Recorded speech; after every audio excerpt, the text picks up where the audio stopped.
আমবাগানে আম কুড়োতে গিয়ে বাগান মালিকের হাতে মৃত্যু এক যুবকের।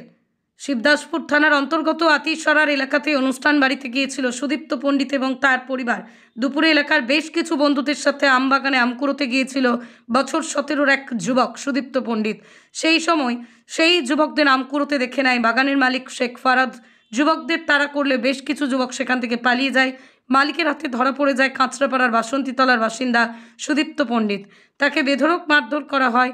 অচৈতন্য অবস্থায় মাটিতে লুটিয়ে পড়ে সুদীপ্ত। তাকে উদ্ধার করে নৈহাটি রাজ্য সাধারণ হাসপাতালে নিয়ে যাওয়া হলে চিকিৎসকরা তাকে মৃত বলে ঘোষণা করে। ইতিমধ্যেই শিবদাসপুর থানায় লিখিত অভিযোগ দায়ের করা হয়েছে। গোটা ঘটনার তদন্ত শুরু করেছে শিবদাসপুর থানার পুলিশ।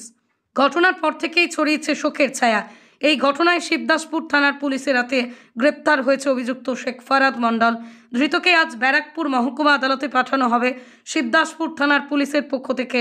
দেখুন শিবদাসপুর থেকে সতীনাথ ভট্টাচার্যের বিস্তারিত রিপোর্ট। আম পেড়েছিল বাগানে গিয়ে ফুরাদ মণ্ডল, আর যে বাগান যার জমি তার নাম রবীন্দ্রনাথ মণ্ডল।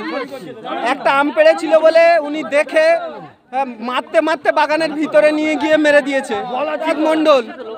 যে বাগানটা কিনেছে আর বাগানের যে খোদ মালিক তার নাম রবীন্দ্রনাথ মণ্ডল। আমরা চাই ফাঁসি চাই ফুরাদ মণ্ডলের ফাঁসি চাই আমরা। আমার দাদার কাজে এসেছিল, আমার নাম মিলন রং, আমার দাদার কাজে এসেছিল, আমার দাদা মারা গেছে, দাদার কাজে এসেছিল আমার ভাগনা। আমার ভাই রাজগার ঘাট কাজ, আর তাই আমরা নিয়ে সেই টেনশনে আমরা মরে যাচ্ছি। আমার নাতি হয়, আমার ভাইজি ছেলে, আমার ভাইজি স্বামী নেই, আমার ভাইজি জামাই নেই। ওই ফাঁসি চাই, ওই যে মেরেছে ওর ফাঁসি চাই। ও দিদি চলো দিদি।